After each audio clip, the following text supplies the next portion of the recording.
They say filmmaking is an expensive hobby or a job. That's not true.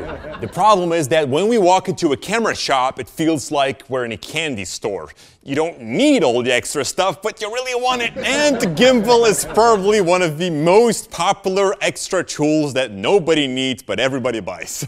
Maybe you already have one, or you have your eyeballs on one, and if you haven't thought about a gimbal yet, trust me, that moment will come. So, what is a gimbal? It's a device in which you stick your camera in, and by powering it on, the motors are going to try and keep your camera steady. So that means that you can walk around, but your camera will retain a smooth motion through the scene. They've become very affordable, which is why many filmmakers love to work with them. And just like with cameras, gimbals come in different shapes and sizes as well. You have gimbals designed for phones, or the big ones for heavier cinema cameras, but the principles are always the same. Although there are two distinct designs. You have the stick gimbals and the hanging gimbals. Stick gimbals can be operated with one hand and are smaller, so that makes them more travel friendly. Hanging gimbals need to be operated with two hands and are wider. Such gimbals, however, are easier to operate since the weight is hanging on the bottom. Those lollipop gimbals have their weight above your grip, so more shake will occur. Of course, that shake is reduced by the gimbal itself, so it won't be that noticeable. Now, there are also hybrids, which allows you to easily switch between the stick and hanging design. So that gives you a sense of the kind of gimbals that there are out there on the market. But now, how do we properly operate one of these? Like with everything, it takes practice, but there are already a few things that you can keep in mind as a beginner.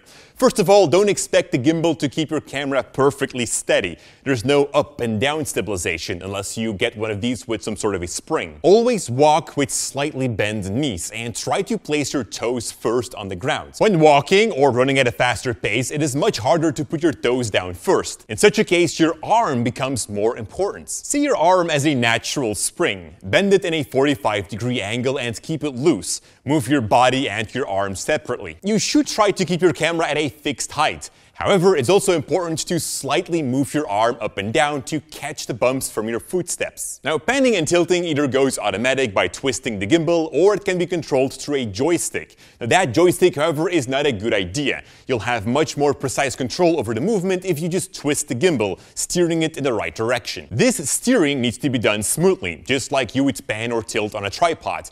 Give it a gentle push. Let the motors do their work and slowly stop. Never just jack the gimbal to make a quick movement. And finally, let's talk about where to use a gimbal and where not to. The idea of the gimbal is to walk around. If you're planning to stand on the same spots, then either go handheld or shoot from a tripod. Gimbals are designed to explore the space. Walking past objects or walls show great depth in the scene, so don't be afraid to also experiment with vertical movements. Use the space around you, walk through it, and find interesting angles. The gimbal is probably one of the most dynamic tools, so use it in a dynamic way as well. And that's, in a nutshell, what the gimbal is about and how to use one. Now, the gimbal alone could use its own separate class, so I've only scratched the surface, but at least you got an introduction.